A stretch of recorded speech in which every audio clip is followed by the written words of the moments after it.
O rosto, as mãos e os pés e todo o corpo estavam tão bem constituídos que não poderiam ter estado mais completos em sua vida.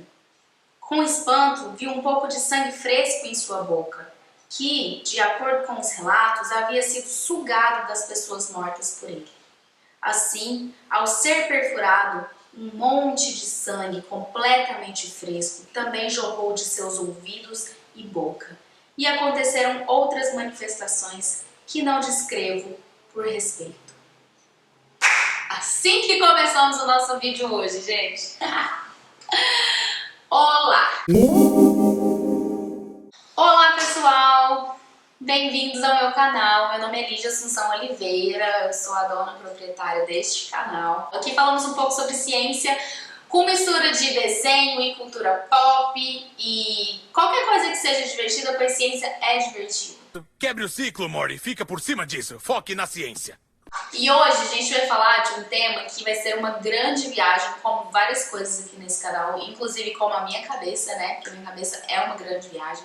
E esse tema, eu tive a ideia desse tema assistindo um anime, que é uma coisa que eu não faço muito frequentemente, mas comecei a assistir um anime que chama Castlevania, tá? E esse anime, ele tem como temática principal a caça aos vampiros, principalmente ao Drácula. E essa série, ela vem inspirada de um jogo bem antigo, um jogo muito popular, chamado também Castlevania. E a primeira versão desse jogo, por exemplo, ela foi lançada em 1986, para vocês terem uma ideia. E várias séries, filmes, várias versões do jogo foram sendo atualizadas, foram sendo lançadas e ele ainda é popular até hoje. Eu nunca joguei esse jogo, inclusive eu fiquei bem curiosa para jogar esse jogo depois que eu comecei a ver a série. Parece que é um jogo de RPG. Se você já jogou essa série ou já viu esse jogo, ou se você já jogou esse jogo ou viu essa série, comenta aí pra gente o que você achou tanto da série quanto do jogo. Eu tô acabando ainda, não acabei, eu não sei se acaba todas as temporadas certinho, se fecha a história ou não, mas ainda tô acabando esse anime e é bem legal. E aí, vendo esse anime, eu tive a ideia, a brilhante ideia e a brilhante pergunta, né, porque vendo as coisas a gente começa a se questionar. O que é isso? Mas por que isso? Por que aquilo? Eu gosto disso. E aí eu comecei a questionar de onde surgiu a tal história do Drácula, porque ela é tão famosa e se é que ela foi inspirada em alguma pessoa real, algum personagem real, alguma coisa que aconteceu antigamente e que possa ter inspirado o Drácula. Então hoje vamos falar de Drácula e de onde surgiu essa lenda de Drácula. Se você já sabe, se você já ouviu falar de alguma coisa sobre o Drácula, comenta, se inscreva, curta o vídeo, compartilhe com seus amigos, vamos continuar compartilhando conhecimento por aí.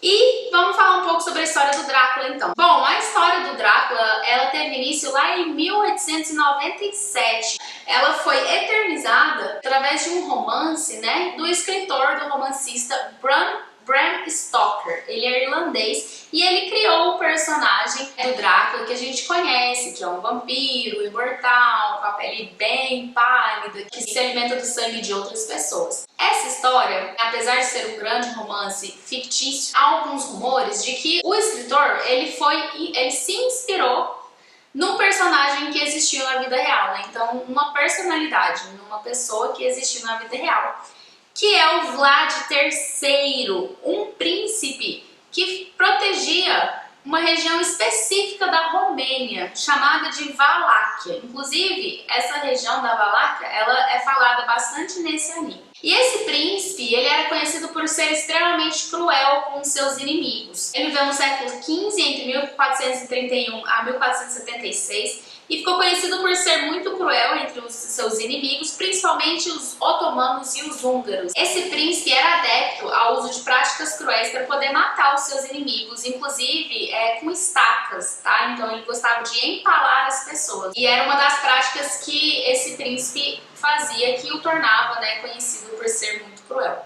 Apesar disso, ninguém sugere que esse príncipe tinha imortalidade, a pele extremamente branca e pálida e que sugava o sangue das pessoas para poder sobreviver. Mas a ideia de vampiros, de demônios, de tudo isso já existia muito antes dessa história do Vlad III. E isso sempre ficou na mente das pessoas. Só que lá no século XVIII, inclusive no auge do impressionismo, então quando as pessoas elas estavam começando a levar mais a sério as coisas intelectuais, a razão, a racionalidade, do que coisas místicas, então divindades, deuses, mesmo nesse século, existiu uma série de eventos que amedrontou uma parte da população europeia em que supostos cadáveres teriam voltado à vida para poder matar outras pessoas, inclusive sugando o sangue dessas pessoas. Essa série de eventos, inclusive, foi confirmada por alguns médicos, tá? Foi confirmada por alguns médicos. E o relato que eu li para vocês no início do vídeo é inclusive o relato de um desses médicos que foi visitar um desses cadáveres famosos por terem voltado a ser vampiros. O que acontece, gente? Eles foram vampiros mesmo? Foram, a ciência explica. Tô brincando, eles não foram vampiros. Naquela época, as pessoas tinham muito medo de mexer com cadáveres. Eles estavam começando a estudar, né, os mortos, os cadáveres, para poder entender um pouco mais sobre o funcionamento de algumas doenças. E aí eles tinham um pouco mais de coragem de mexer nesses cadáveres. Foi aí que a gente começou a descobrir algumas alterações que acontecem após a morte das pessoas, após a morte dos animais, dos organismos vivos.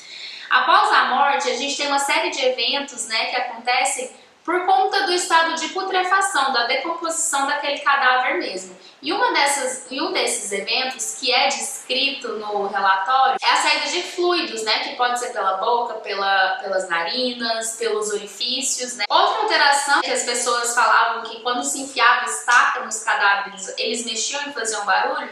Uma das outras alterações que pode explicar esse barulho que era feito na hora de enfiar essas estacas é o timpanismo pós-mortem, que é o acúmulo de gases por bactérias que produzem gases que estão começando a se decompor naquele cadáver. E aí esse acúmulo de gases na hora de enfiar uma estaca, a gente tem gás, ela pode fazer barulho. Então nada mais é do que algumas alterações que a gente chama de alterações cadavéricas. Enfim, outra coisa que eu fiquei pensando durante a pesquisa desse tema foi qual que é a associação do Drácula ou de vampiro. Ai, que susto, gente. Nossa. Ai, o tapete voou aqui. Eu esqueci que tinha um tapete. Meu Deus do céu. Eu pronto, falando que vampiro não existe, aparece bem aqui pra mim. Enfim, vamos voltar. Mas qual que é a associação? Eu fiquei pensando, qual que é a associação então de morcego com vampiros? Por que o autor quis usar isso? Por que as pessoas começaram a associar vampiros com morcegos?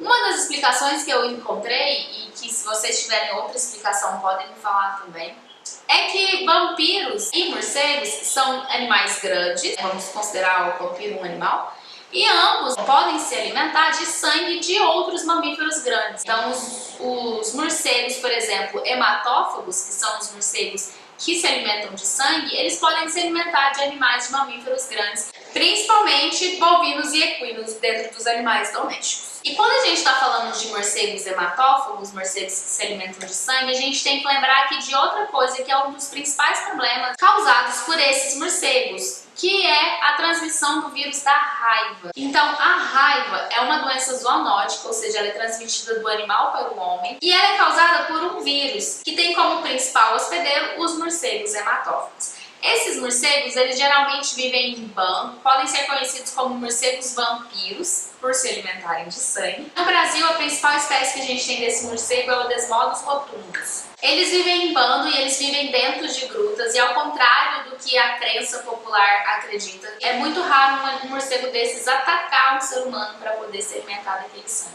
Geralmente, eles se alimentam de sangue de animais, de mamíferos grandes como equinos e bovinos, principalmente nas regiões periféricas, e eles têm hábitos noturnos, ou seja, vai lá no meio da noite, o morcego sai da gruta, ele vai lá na pata, ou ele pode ir no pescoço também, onde tem um local maior, com mais quantidade de sangue, e eles geralmente aproveitam feridas que já estavam ali naquele local para poder se alimentar daquele sangue. Eles geralmente passam desapercebidos por esses animais. O que acontece? Qual que é o principal problema disso? Esses morcegos, eles podem carregar o vírus da raiva junto com eles, então eles podem infectar esses animais domésticos de campo, como os equinos e os bovinos. E aí esses animais podem apresentar, então podem se infectar pelo vírus da raiva e apresentar sintomas neurológicos, sintomas que a gente conhece como mudança de comportamento, começa a salivar bastante. Então esse vírus ele gosta de ir lá pro cérebro, lá no sistema nervoso central e infecta lá. Outro problema que a gente tem que se ligar é que o vírus da raiva ele pode ser transmitido então de um desses animais para o humano. Como que a principal forma de transmissão desses casos é pelo contato da saliva daquele animal infectado com o ser humano. Então, tratadores de animais, trabalhadores rurais que têm contato contínuo com bovinos e equinos, muito cuidado na hora de manipular ali a região da boca desses animais, porque o vírus ele gosta de ficar lá na glândula salivar se multiplicando. Então ele pode passar através de uma ferida de pele, às vezes um contato ali do vírus com a circulação da mão daquela pessoa, ele pode se infectar e pode apresentar os sintomas neurológicos também que a gente já conhece da raiva. É importante lembrar que existe vacinação anual para a raiva desses animais também, e é super importante quando tiver algum animal com suspeita chamar um veterinário, às vezes fazer uma necrópsia e confirmar esse diagnóstico. Quando a gente fala de raiva, outra coisa que entra na cabeça das pessoas é a raiva de cachorro e gato. Então, a vacinação anual que a gente tem de cachorro e gato aqui no Brasil, ela controla muito bem essa raiva que a gente chama de ciclo urbano da raiva, que é essa raiva que acontece dentro da cidade, que quem é responsável por continuar o ciclo são os cães e os gatos. Geralmente esses animais não se infectam com os morcegos não, porque os morcegos eles não são de atacar de uma vez e ficarem brigando, eles são muito discretos. Então os animais, cão e gato, eles já são mais ativos, eles percebem a presença desses animais, raramente têm contato com esse tipo de animal. Então, dentro do ciclo urbano, o que faz esse ciclo da raiva continuar, então a infecção desses animais, às vezes animais de rua que não são vacinados, e também pode ser pelo contato desses animais, desses cães e gatos, desses pets, com animais silvestres, que a gente tem também um ciclo silvestre da raiva dentro dos animais silvestres. E aí é super importante a gente lembrar das campanhas de vacinação anual, porque é isso que controla o ciclo da raiva dentro do meio urbano, que é onde também a gente tem mais contato com esses animais e a gente pode se infectar mais facilmente. Mas então o que é importante lembrar? Mesmo que o morcego ele não consiga, muitas vezes, infectar os cães e gatos, a gente tem que estar bastante atento se algum desses animais apresentar alguma alteração de comportamento. Então, se eu ver um morcego na minha casa, morcego, eles não são sociáveis, eles não gostam de pessoas. Então, se você vê um morcego dentro da sua casa, caído, ou um morcego cambaleando no meio da rua, ou um morcego que perdeu um pouco desse medo do contato com o ser humano, isso já indica uma alteração de comportamento desse morcego.